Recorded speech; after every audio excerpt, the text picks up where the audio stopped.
Have you ever wondered why you have the color eyes you do? Or why you have red hair instead of brown? Well, it's all thanks to genetics, and genetics is the study of heredity and how we inherit characteristics.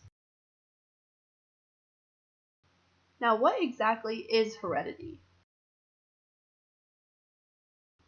Heredity is defined as passing down characteristics from generation to generation, and that is how we end up with blue eyes or brown hair.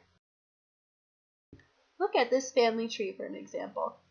Grandma 1 has red hair, while Grandpa 1 has black hair.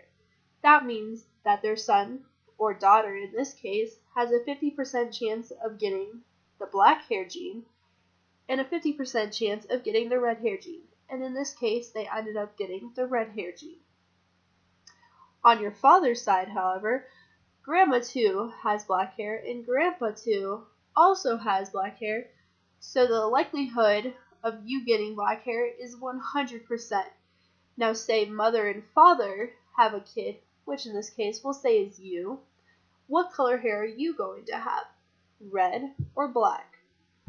Next, you have to understand the difference between a homozygous and a heterozygous gene.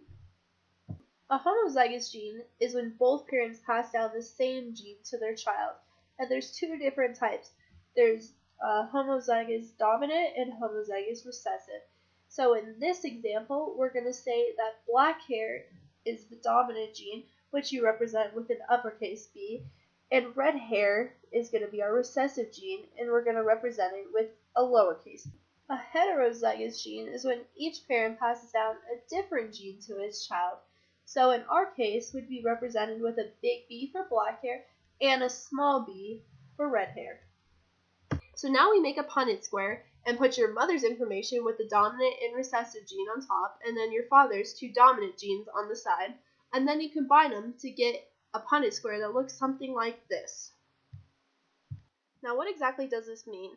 It means that since you had a dominant gene in each of your Punnett squares, that you're going to have a 100% chance of having black hair and a 0% chance of having red hair. This happens with every characteristic we're given, and it's all thanks to genetics. Thanks so much for watching.